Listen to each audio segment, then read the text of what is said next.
दाब देता हूं तेरे दिमाग की। कितनी खूबसूरती से काम कर डाला और अपना गिरबान में बचा लिया। अभी तो शुरुआत की है। महेश तो मेरा पहला शिकार था।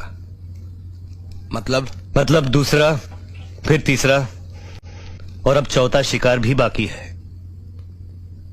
इतनी बड़ी खबर सुनाई और तुमने मरने वालों का नाम तक नहीं पूछा।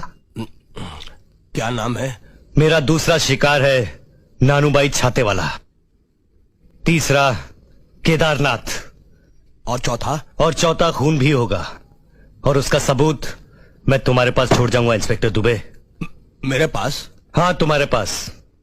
मगर तुम्हें अफसोस होगा कि तुम किसी को कुछ बता नहीं पाओगे। क्यों? क्योंकि लाश बोला नहीं करती। और एक बात सुन लो, अगर तुम्हें आवाज टेप करने का इतना ही शौक है तो माइक्रोफोन को ऐसी जगह मत रखो जहां किसी बच्चे की भी नजर पड़ जाए।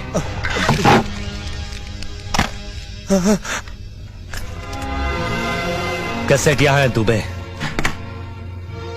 ये मत भूलो दुबे कि पुलिस फोर्स की ट्रेनिंग मैंने भी ली है।